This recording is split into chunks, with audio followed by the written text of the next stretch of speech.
Welcome, you big-headed geniuses, to Geek Salad's Retro Reviews from Geek Salad Podcast. I'm Andy. And I'm Mike, and we're not so retro right now. It's not exactly retro. No, Yeah. no, it's not. But sorry, it's just the intonation of what I do. We're shaking things up a little bit today. It's a Saturday broadcast, which is always fun. Not really, but there was a lot of stuff going on this week. And we are not continuing right now with our PIXAR retrospecticus. We will probably start that back up next week, which means I need to watch Cars 2. Me too. Yeah, but today we thought we'd shake things up a little bit and talk about TV series. Season 1 of M.O.D.O.K, which premiered about 2 weeks ago on Hulu, and you can binge all 10 episodes at once. So I got, in the 3 minutes after I sent the tweet saying, "Hey, we're going live in a few minutes," a lot of love for M.O.D.O.K. So, all right, I know you are dying to get it off your chest, so go right on ahead, Mike. What? It wasn't that great. Okay. I mean, it was fine. But I honestly watched the entire series, and except for I think I still got like 5 minutes of the last episode to go. All right. But I mean, I chuckled a couple times, and that's about it. I did none of the jokes really hit for me. I didn't really. Most of the characters I wasn't a fan of, and it just wasn't for me. Okay. So I wanted to like it so badly too. I got you. I mean, so let me ask you a question then, because I think this might feed into why I loved it so much, and maybe why you were kind of it. I don't think you disliked it, but you're indifferent to it. Would that be an accurate assessment? Yeah, that's right. I mean, there was nothing about it I hated. Right. It's just nothing caught me. All right. And honestly, I think it might just be the age gap between you and I, because when I was a kid, other than having the ultimate Marvel, the ultimate companion to the Marvel universe, which listed out all of these characters, I grew up with a lot of characters from the early 80s, and a lot of the characters that are featured in their show from the 70s. So I, like M.O.D.O.K was, M.O.D.O.K makes his appearances here and there. He's kind of like he is not really an upper tier villain, but he's definitely, if you say the name M.O.D.O.K, casual comic book fans would be familiar with M.O.D.O.K. Yeah, I mean, like what was it? I think it was an episode of the Avengers cartoon where I think the Wasp and Thor were fighting M.O.D.O.K. Yep. And I thought that was hilarious because Thor was like, it's like a giant's head on a baby's body. Like a frost giant's head on a baby's body. I think that, all right, so let me tell you what I did not truly care for in the show. And it's just because the show definitely holds its comparisons to Harley Quinn. Man, see, I loved Harley Quinn. Oh, I do too. But they're both very similar in the way that you're kind of getting a deeper look at how the villains of the universe operate and work.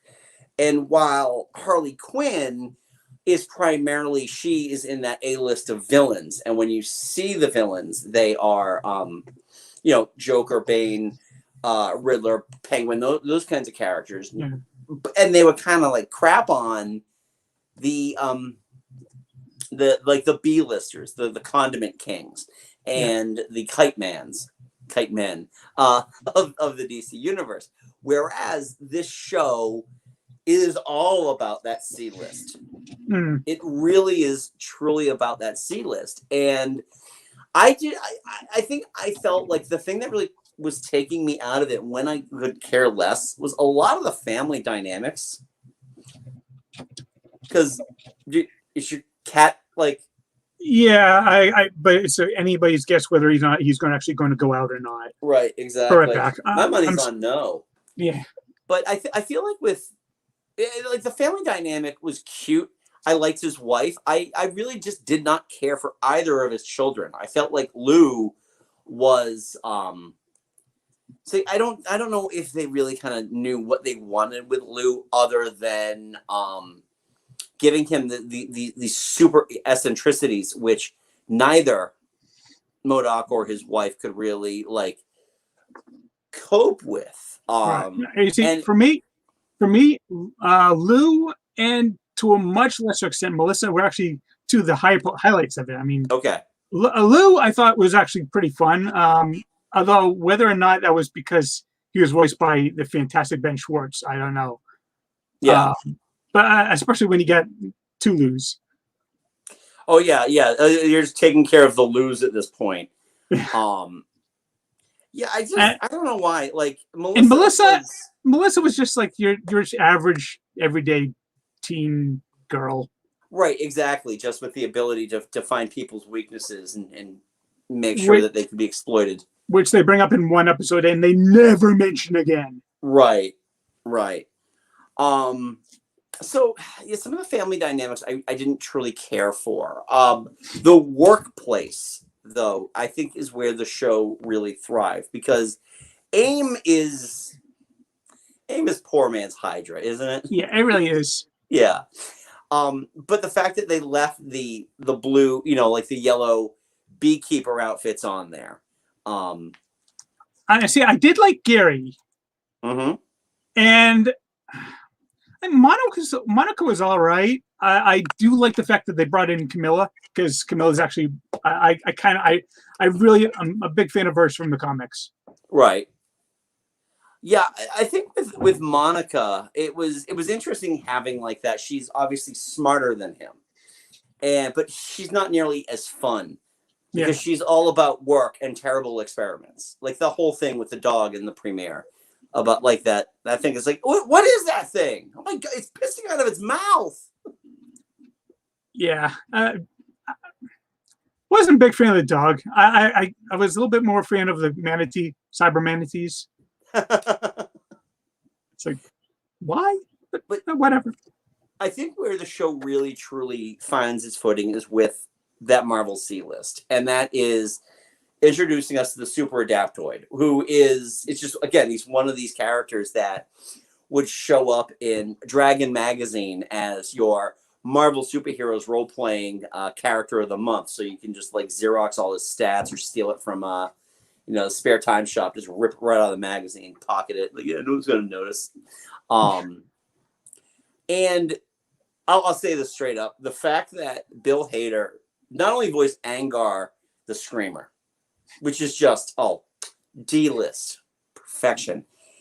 His voice sounds exactly like how I think the leader's voice should sound. Like, really? Just this kind of voice right here. Get out of here, M.O.D.O.K. You don't belong in the A-listers club. Yeah. And I was quite shocked when they got a Whoopi Goldberg to voice, I don't know the character's name. Pound Cake. Yeah. I was like, when I heard it, I was like, that sounds a lot like Whoopi Goldberg. That can't be Whoopi Goldberg. And then I watched the credits, like, that was Whoopi Goldberg. Yep. The voices are really clever because honestly, outside of Patton Oswalt, there really wasn't a whole lot. Like I knew in advance that Iron Man was John Hamm. Okay, I didn't know that. I didn't. The interesting thing is that I had to remind myself it was John Hamm and just not some dude doing the voice of Iron Man. Which, by the way, I love the fact that he is just. It's like he can fight them and watch a couple of episodes of the Great British Bake Off while he's doing that. That was pretty funny. You know what? It's gonna be kind of a hot take, but I think they should have gotten a different voice from M.O.D.O.K. Really? I love Patton Oswalt's voice, and for me, there was always a disconnect. I never saw his voice. I never thought it was appropriate for his voice to come out of M.O.D.O.K. Because when you have M.O.D.O.K, when you have Patton Oswalt's voice, you have Patton Oswalt. Yeah. He doesn't really change it too much, and it's just for me, it never clicked for M.O.D.O.K. Okay. See, I thought that it wouldn't have been until they said Patton Oswalt is voicing M.O.D.O.K. I would have never thought of that. But to me, it kind of came together. It was like, yes, this is actually really great because the way M.O.D.O.K is portrayed is very similar to most of the Patton Oswalt stand-up persona that he emulates on stage, and I really appreciated that. And because we're also used to the Avengers Assemble voice, where he's just kind of like this, like M.O.D.O.K. And I don't know. I needed him to be a little schlubbier. If that was the point of this entire show, was to kind of make M.O.D.O.K, just a super intelligent cybernetic like schlub. I think it was perfect. See, maybe that's why it didn't really click for me, because I like Patton Oswalt as an actor. I've never been the biggest. I mean, I've never really gotten into his brand of stand up. Okay. So yeah, I think I would have preferred it if he'd maybe tried to do that more M.O.D.O.K persona, like the one we usually hear. Yeah. Where it's just Patton Oswalt, like, okay, it's Patton Oswalt, his voice coming out of M.O.D.O.K. Right. Well, there's a lot of great exasperation that comes out of it too, but especially because he is captain of a team of ninnies, and it's just that nothing can go right for him, and even with him trying to like break into Avengers Tower with his new best friends, trying to steal Thor's hammer or Cap's shield or something. Yeah. I know. I had a fun time. This was not laugh out loud. When it did hit those laugh out loud notes, I heartily guffawed. But it's very. I'm sorry. No. Go ahead. I was just gonna say the one thing that I think just on a visual aspect is just that you're still dealing with the Robot Chicken style of animation. You see that I was actually just about to bring it up. Is like, I think it probably would have worked if they'd gone for 2D animated. The whole like moral oral type claymation, it's just, that was another thing that did not really work for me. I think I would have preferred it as more of a 2D animated. I think that would have actually allowed him to go a little bit almost more out there. The claymation, they could go gory claymation, but it's still claymation. There's a limitation on it. Right. I was fine with the way that the stop motion animation was, but watching that for long periods of time is just like watching Robot Chicken for long periods of time. And all in all, I found it to be a very satisfying series. I'm looking forward to seeing if a season 2 comes out. I love the fact they actually there's one shot of the Brood in there, because that's probably as close as we will ever get to seeing the Brood in any semblance of. Actually, now that Disney owns Fox and the Alien franchise, there's no longer a copyright issue. Yeah, but that actually might also have to, like, Brandywine Productions might also have something to say about that too. So it's just a thing. The other thing too is with the Brood is that I don't know if a lot of people would be sitting there and not immediately thinking Alien if you're not familiar with the Brood, Well, I mean, the Brood are obviously an Alien ripoff. They came out in 78, 79? Oh, no, 81. Oh, okay. So they were introduced in 81, because I remember that was like the year I got into comic books, was the year of the Brood War. And 77 or 78 was 78 was 78 Alien. Was Alien. So yeah, there's no connection there. Don't worry about it. Nope, not at all. Not even the way that they look. Not even with their long heads and big teeth. Yep, nope, nothing. And long tongues that can implant alien eggs in other people. Right. You never actually see them lay the eggs though. They just infect. It's more of an infection than it is using the human as an incubator. Yeah. It's the cat again. Yeah, well, when I went to let him out last time, he'd already come over here. Okay. So he went from over there to over here by the time I turned around. Right. And now he's sniffing in my closet. Whatever. It's a cat. Yeah, and you can't reason with them.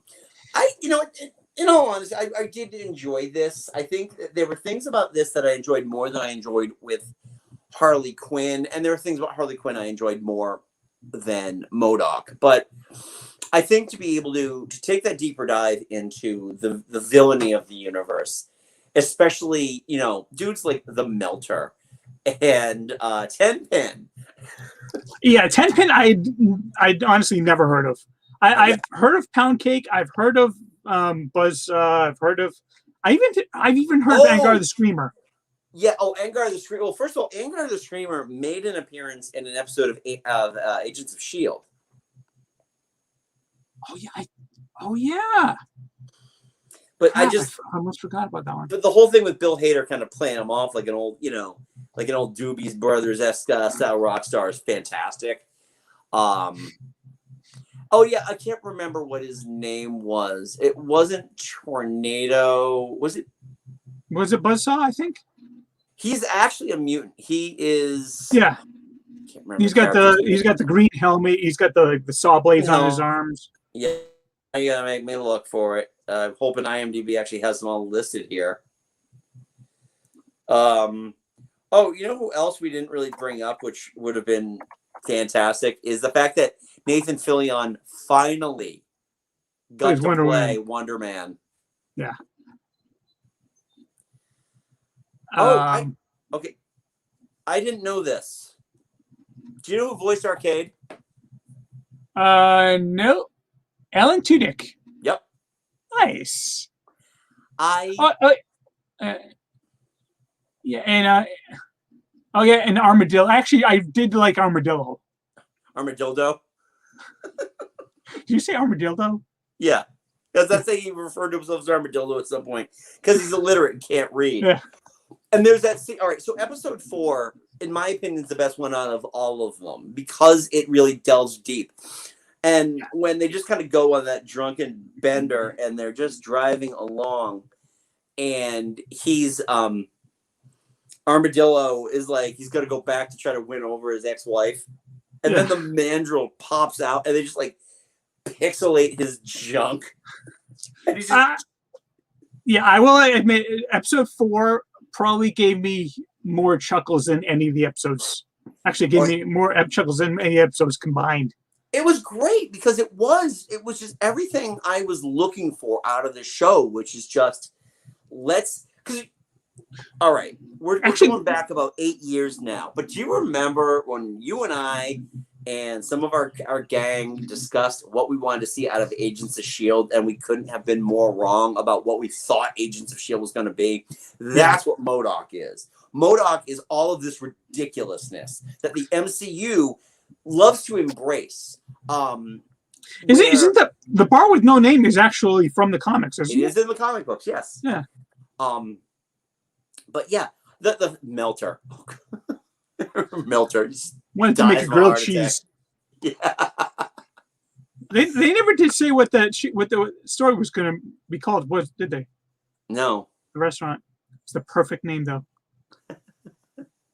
But but the thing with Arcade, I remember you texting me about like, hey, is Arcade? This my coworker just brought up Arcade, and my coworker had watched M.O.D.O.K before me, and he actually came in and was like, is there a Marvel villain named Arcade? Is he from the comics? I'm like, yeah, he's from an X-Men comic. He's really stupid though. He's like, yeah, he's in Arcade. He's in M.O.D.O.K. and he's like really stupid. Yeah. 1979 Arcade. Didn't bother to change a thing about him. White suit, white tuxedo, fiery red hair, and almost all of his murder mechanisms are pinball based. I thought that was brilliant. It's like, is everything here pinball based? What do you want? It's Murder World. And he always had that really annoying laugh. Yeah. That you would just imagine that's exactly how Arcade sounds. But when you go back and you look at this, and maybe this is why the stop motion might work a little better than the 2D animation. It's just this is about as close to live action, physically 3D units engaging in a Marvel storyline that we're ever going to see. Because I don't know about you, and I don't know about anyone watching this right now. I truly doubt we will see Arcade get his own movie. Yeah, but I would love to see M.O.D.O.K pop up in the MCU. Pat Oswalt said he is completely open to it because the beauty is if it's a role where all he has to do is sit down.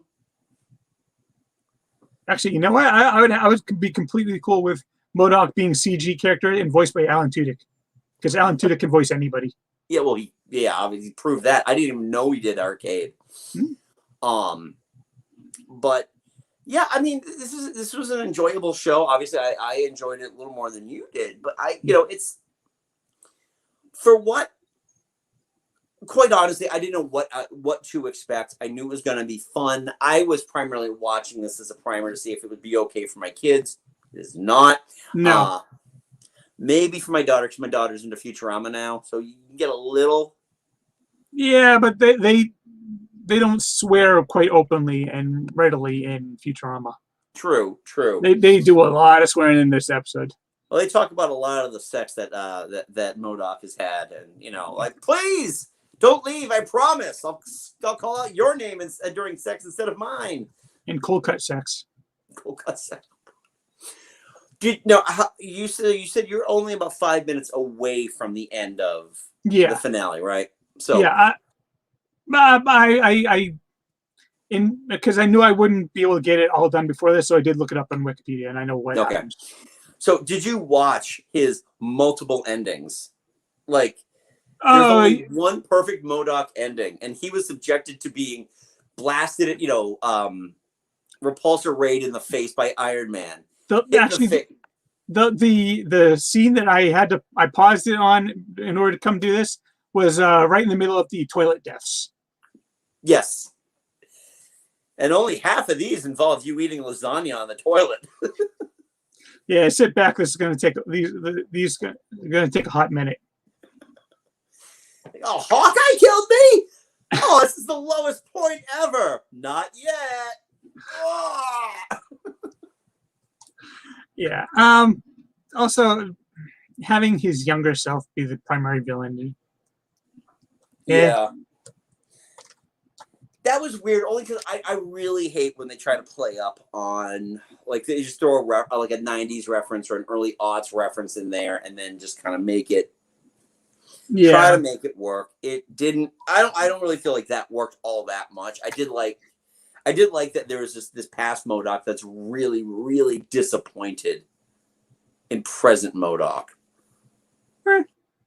But all in all, I really enjoy what I saw. I'm hoping if we can move away from the family dynamic. I know that by the end of it, he's like, I'm going to have it all. I'm really kind of hoping that we can get away from the family dynamic for a little bit, delve a little bit more into Marvel, maybe bring another hero in there. I want to know who Monica killed. Oh, yeah. The skull. Oh, you killed an Avenger, and not just any like minor league Avenger too. You killed a major one. Good job. Personally, in my kind of like own mental like kind of fan fiction, I was kind of pictured it was to be the Black Knight, well, like the first or second Black Knight. Well, the second Black Knight was the actual Avengers Black Knight. Could have been Dr. Drew. Oh, could have been Dr. Drew. Dr. Drew. That would have been funny. Because they kept him around way too long. I'd even go with Jack of Hearts, quite honestly. You could do. But I thought that was, it was just really kind of cool, and it keeps you guessing. So I'm looking forward to that. I'm also looking forward to season 3 of Harley Quinn. So I'm way more excited for that one. Well, I think it'll definitely come out first. Yeah. When it comes out at all. So yeah, I think I give it this season about a B+. I know we don't tend to do letter grades here, but I give it about a B+. I'll give it a solid C. I mean, nothing spectacular, nothing fantastic, nothing awful. Very middle of the road average. I don't feel I wasted my time watching it, but at the same time, I don't think I'd go back and watch it again. Okay, fair enough. So we gotta wrap that a little quickly. So I want to stay on the Marvel train for just a couple of minutes. And I want to, because yesterday I finally got a chance to watch the behind the scenes of Disneyland or Disney California Adventures Avengers Campus. Okay. And I think this would be a good place to talk about this, considering my time hop from this past couple of weeks has been, we're still talking about Disney World right now. So, thoughts? And well, you're going in like a month. So. Yeah, I will be there in about a month and a half. Son of a bitch. I'll take lots of pictures of myself having fun there. Say hi to Matt for me. It was just me and my son watching it, and you got me. It looks very interesting. I'm really. I wish that they had more than just the Spider-Man ride open, but whatever. It's still a Spider-Man ride. I'm still going to enjoy the hell out of it. Apparently, they're doing kind of something a little bit dirty with it. Apparently, you can play it just fine, you know, as is, but if you really want to get like a high score, you have to get like a $30 like glove accessory, and that lets you actually. Yeah, it gives you like multiple web shoots at once and a repulsor blast. It is a game with no stakes. No, Yeah. I'm not going to do that. I do like though because I heard it compared to Midway Mania, except it's your own motion. Yeah. It's tracking your motions more than it is, you know, like using like a gun or a cannon or something like that. Like which is nice because halfway through Midway Mania, my arm is just dead. Oh, it's just yeah, and here's where I'm supposed to say, oh yeah, I've had a lot of practice doing that one. I love that. Well, first of all, I love the fact you're going to get costume characters out here. I really had to break to my son. It's not going to happen in Orlando anytime soon. Yeah, something really drastic at Universal would have to happen for this to happen. Well, here's the thing, though. I mean, it doesn't have to be just that, because I don't believe that Universal Florida has the rights to Black Panther, correct? They don't have the rights are very specific, character specific. So, like Spider-Man, the X-Men, you know, all the big major Avengers, they can't do major characters pre 2008. I would venture to say, right? No, pre mid 90s, because that's when the Universal Marvel thing contract happened. So like characters like Guardians of the Galaxy they can do Guardians of the Galaxy in Florida. They can do a lot of the smaller things like you can get Captain Marvel in Florida. That one's iffy because Captain Marvel. Whenever you have the name Marvel in there, it becomes a bit of a contractual nightmare. Yeah. Because I mean, hell, when they had when they dressed up the monorail down in Florida as under Avengers, they couldn't call it Marvel's Avengers. Okay. Because Marvel, the rights to the name Marvel is Universal. So yeah, so I guess that'd be kind of interesting. How do you spin that in a Florida park with your B list? Yeah. But so you were mentioning also that, you know, I understand that the web ride is the only ride that's opening. However, Guardians, the existing Guardians ride is part of that world. It's included in there. Yeah. They built the Avengers campus in the place that used to be. It's tough to be a Bugland. Yeah, which was right next to the Tower of Terror, which is now a Mission Breakout. So it's all connected now. Well, you know what's funny about it too? When we were watching it, and they were talking about the Spider-Man, you know, like when you watch Spider-Man crawl up the wall, and then you see him jump over the buildings. I don't remember what Disney Plus documentary we were watching, but they had a thing. They were trying to they were trying to emulate, like they were making a robot that could be catapulted from one point to the other, and that's what this was. I believe it was like either the last or the second to last episode of the Imagineering story. Could be. Because it was Disney, Disney Imagineering working on this. Right. Either that, or it was that that behind the scenes Disney thing that lasted like a season, where they would bring you in and talk about a new show on the Disney Channel or Disney Plus or something. So I think it looks really cool. What do you most look forward to looking to when you go? Well, I mean, besides the ride, I really want to check out the Pink Kitchen. I mean, some of those things look really tasty, and I just want to see how they do like the big things. Yeah. Interesting thing too. One of the beverages available is that lemon lime soda that was in the Incredible Hulk. Oh yes, I did hear that. Yeah, I'll have to finally found a way to tie that back in.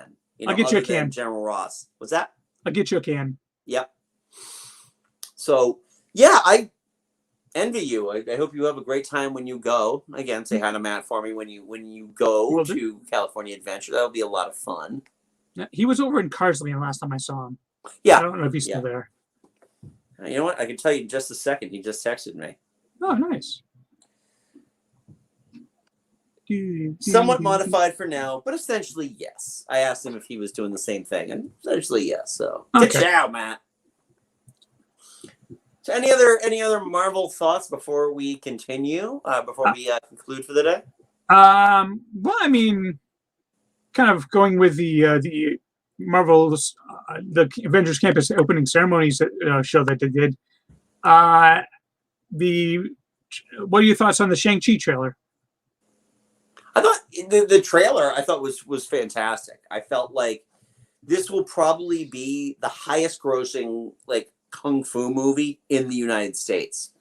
I mean, Marvel does exceptionally well in areas like China too, but this I think it's going to be good. Now, I did hear that there's a 3-month. The movie's only is going to be on Disney Plus 3 months after its release, so I don't know if that's going to kneecap it at all. I thought it was very good without looking as chopsocky as the original 1970s Master of Kung Fu. Yeah. It's everything about what Marvel's been putting out in terms of the trailers has really whetted my appetite. We make no mistake, my friend, we are going to see Black Widow. Yes. And I am very excited for the Eternals. I had this conversation with Tom from Movies After Work that, it's a teaser. I don't know what more you could have expected out of it. Yeah, it teased very well, which was exactly its job. I thought it teased very, very well. And this is probably one of the biggest gambles they've made since Guardians of the Galaxy. Yeah. Because I think even fewer people have heard of the Eternals. Yeah. Yeah. But the other thing too is that we keep hearing about the rumored teaser for Spider-Man: No Way Home, and I will laugh my ass off if there is no mention of any of the stuff that everybody expects to be in this movie, like the other two Spider-Men. Oh yeah, we're definitely getting Tobey Maguire and Andrew Garfield. Are we? Are we? Or did Cosmic Book News tell you that? No. It's got to be true. We saw it and we got this covered. Okay. And I'm sure Grace Randolph has already complained about all of it too. Yeah. So, yeah, I just, you know what? I don't care. I don't care if we need, because Marvel doesn't need to do these stunts of pulling in the other universes. Yeah. Whereas, I don't know, did you see the teaser photo yesterday for Flash? Oh yeah, with Batman. Michael Keaton's Batman. Yeah, why would I guess what you're telling me is I shouldn't expect to see a Flash in our hold on, I got it right here.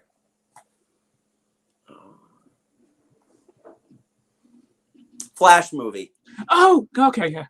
Yeah. It's kind of weird that for a Flash teaser pic, the first picture we have of this movie is of the Flash. Oh wait, no, not the Flash. Batman. Batman, yes, exactly. All else fails, just add Batman, right? Yeah, because Batman makes everything better.